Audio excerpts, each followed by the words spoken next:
There are human female remains that were found in a shallow grave on the grounds of an abandoned school, and they are believed to be 23-year-old Kada Scott, the Philadelphia woman who has been missing for a couple of days. Based on a tip that came in last night through the night, investigators began the process of following up on that tip this morning, starting around 10 o'clock this morning, following up on that tip. And the tip was very specific that led us back to this location here today. The deadliest mistake we make is believing our safety is guaranteed by law. Kada Scott was 23, ambitious, and just clocked out of her shift in Chestnut Hill. She wasn't looking for a confrontation. But the truth is, the system had already given her killer permission to hunt. In the final days of her life, she felt it. The pressure, the constant, harassing calls. That terrifying knot in your gut when you realize you're being hunted. What Kada didn't know was that the man behind those calls, King, wasn't just stalking her. He was already a proven predator. King had faced charges of kidnapping and strangulation earlier this year. Highly similar violence.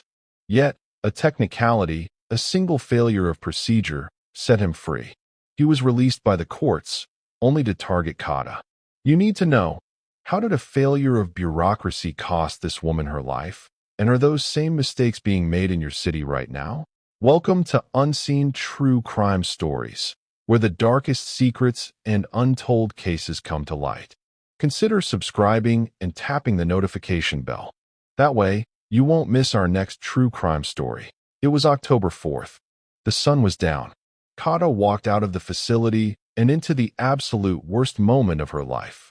King was there, waiting, with the tool of his violence. A stolen silver 2008 Hyundai Accent. Not a fast car, but an anonymous, disposable shell.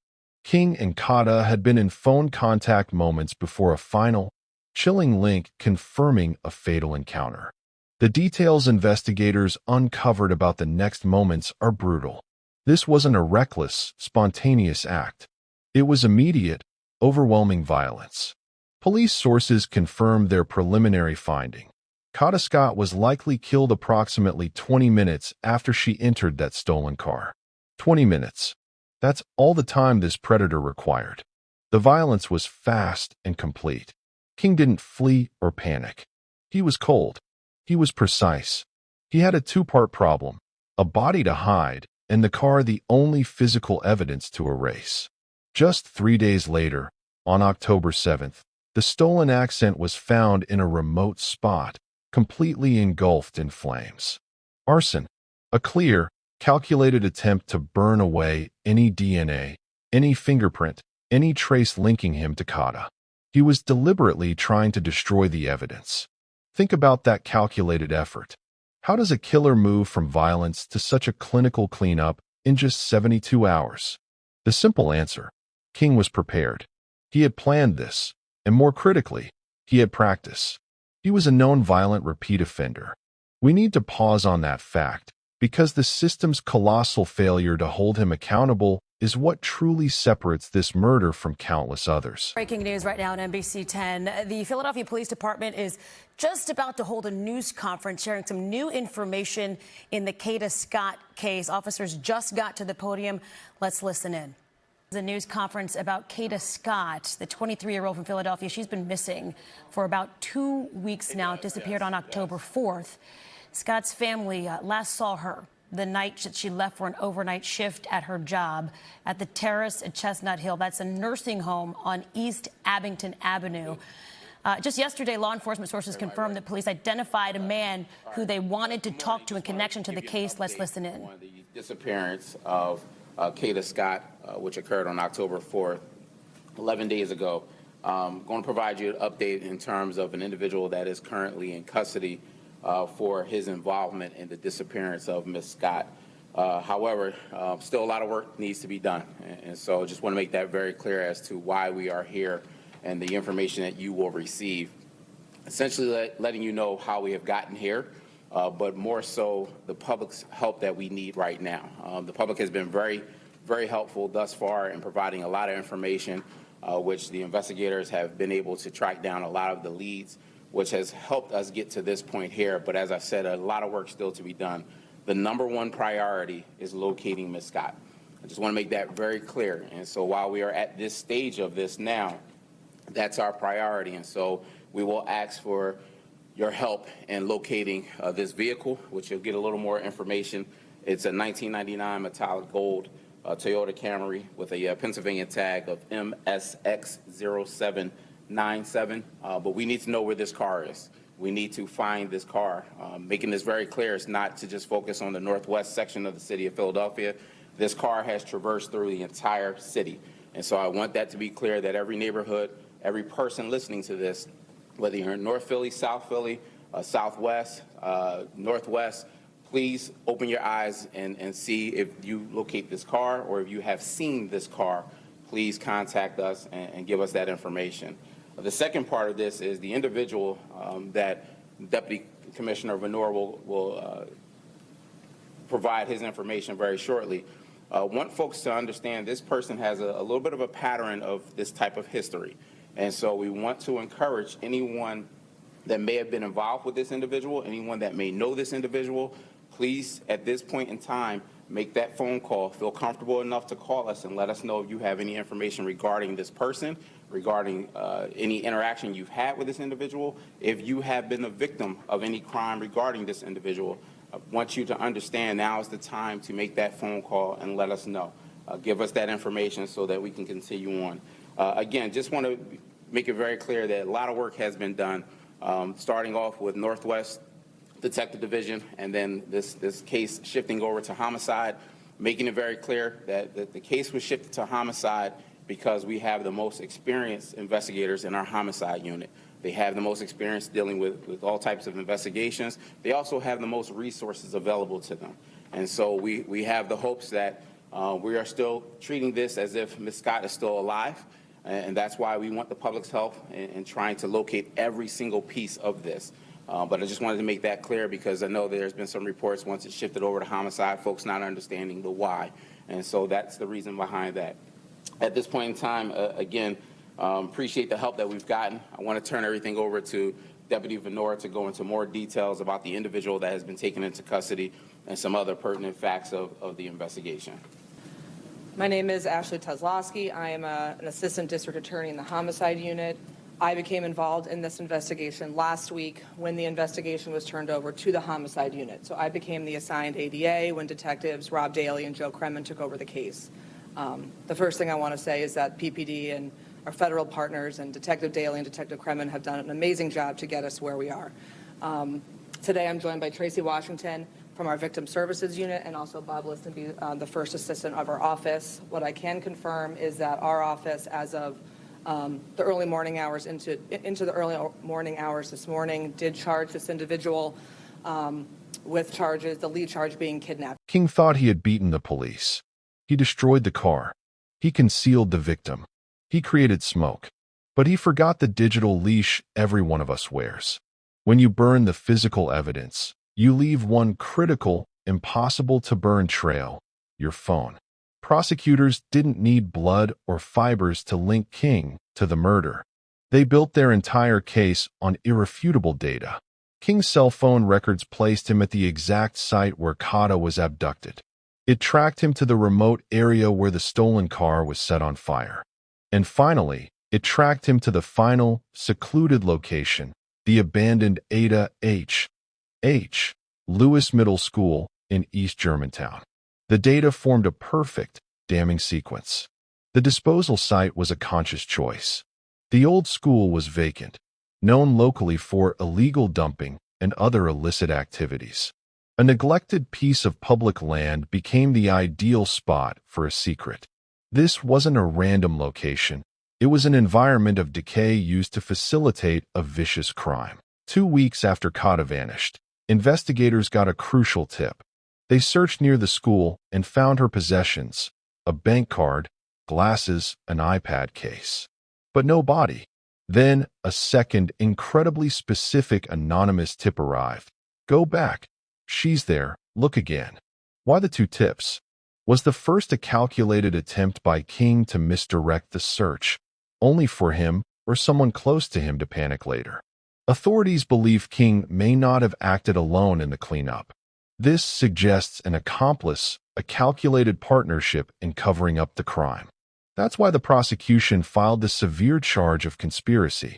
We've just revealed that King's own phone data convicted him. Do you think King truly acted alone in the cover-up, or was the conspiracy charge justified? If you're still watching, you're obviously hooked. But I'm curious. If you still haven't subscribed, go to the comments right now and tell me why you're risking it. What is holding you back from making sure you see the crucial resolution to this story? Let me know your reason. The pattern of violence King used against Kada was identical to the pattern the justice system had already documented. The district attorney's office, to their credit, requested nearly $1 million in bail, recognizing the severe danger. But the municipal court set the bail low. Then came the ultimate breakdown. The victim in that prior case did not appear for the first hearing. And what did the DA's office do? They withdrew the felony charges. That is the catastrophic decision that undid everything. By May, a known, escalating violent offender charged with the very acts that led to Kada's death was back on the streets. The system, through procedure, gave King a free pass. The public outcry was instant. District Attorney Larry Krasner tried to divert the blame, claiming judges set bail too low and weren't available for appeals. But the courts didn't take it. A spokesperson for Philadelphia's judges called Krasner's defense appallingly disrespectful, asserting their judges are available 24 hours a day. It wasn't about an unavailable judge. It was about an office, according to their critics, that failed to use the existing mechanisms, the appeals, to keep a documented predator locked up. This wasn't an accident. This was a choice that had a fatal outcome. You have just witnessed a moment of pure, unforgivable systemic failure. This wasn't just a paperwork error. It cost an innocent woman her life. Do you demand better from your justice system? The only way to demand accountability is to amplify stories like this.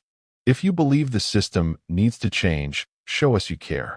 Like this video and hit subscribe right now, because your engagement is the only voice strong enough to challenge this kind of institutional neglect.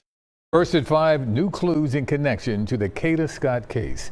I'm Yuki Washington. And I'm Natasha Brown. CBS Philadelphia did uncover not one, but two mysterious tips that led police straight to Kada's body.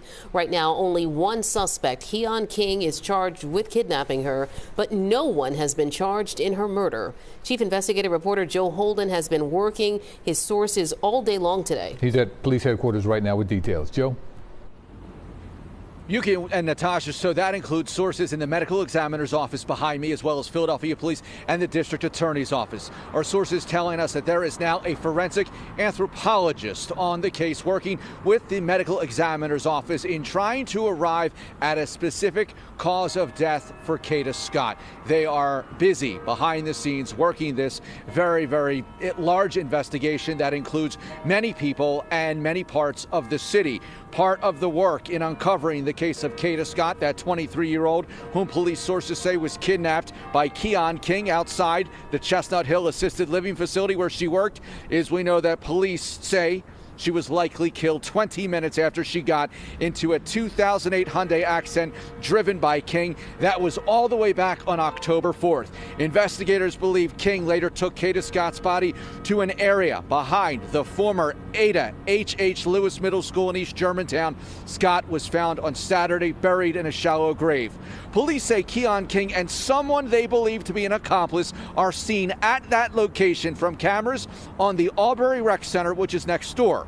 We can confirm through our sources the first tip bringing police to the middle school campus last Wednesday was a call made to 911. Police say they left there finding only Scott's cell phone case, a bank card, and glasses. But listen up, it was then on Friday night, our sources telling us, police received an email tip with a more urgent directive telling police, go back to the middle school property and keep looking.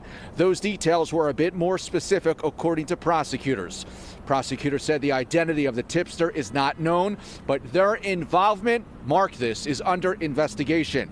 Keon King is still being held on $250,000 cash bail. Charges connected to the torching of that Hyundai Accent police say used to transport Scott's remains are expected to be filed anytime. I continue to refresh the docket here on my phone.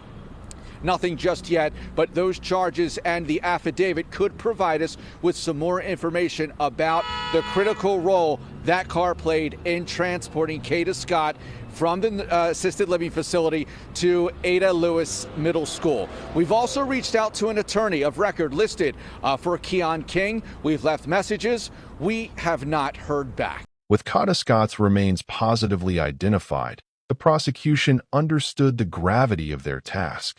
They could not afford another mistake. They systematically filed every available charge against Keon King: arson, kidnapping, tampering with evidence, conspiracy, and the imminent homicide charges. They used the digital trail to build an unbreakable confinement around King, a confinement the prior justice system failed to construct. In a clear move to address the massive public outrage, prosecutors announced they would refile the original kidnapping and strangulation charges from the prior case. This wasn't just accountability, it was strategy. They planned to use King's own violent history as powerful evidence, showing his actions against Kada were not random, but a calculated, pre-planned method. Kada Scott was remembered for her light, kindness, and contagious joy. Her murder isn't just a police report. It's a profound, undeniable lesson for everyone watching. It's proof that the security we rely on from police and prosecutors can be eliminated by a single, disastrous bureaucratic decision. The lesson here is simple and hard. We must recognize early warnings. We must believe the people we care about when they report harassment. And above all, we must demand absolute competence from the institutions we trust with our lives. Keon King is now confined, facing the full force of a prosecution that had to learn a lethal lesson the hardest way possible. But for Kada Scott, justice arrived tragically late. If you've watched this entire video, you felt the anger, the fear, and the betrayal of this story. You know the importance of seeing this information through. So here's my final challenge. If you refuse to subscribe, if you believe this story isn't worth amplifying, go to the comments and explain right now why you're willing to gamble with that same kind of systemic silence. Tell us why you're choosing to risk missing the one detail in a future case that might save you or someone you love. We're reading every comment. Don't let Kada Scott's case become a forgotten story. Her tragedy must be the catalyst for change. This is the kind of story Unseen True Crime Stories is dedicated to sharing, not just for entertainment, but for vital, grim lessons. If this story stirred something in you, if it made you think, then you know you need to be here for the next one. Hit that subscribe button, turn on notifications. And if you're still scrolling past without joining, I have to ask, what truth are you afraid to face? What essential understanding are you willing to miss out on? Tell us in the comments. We'll be here, continuing to shed light on the shadows, because sometimes understanding the darkness is the only way to find the light. Thank you for watching.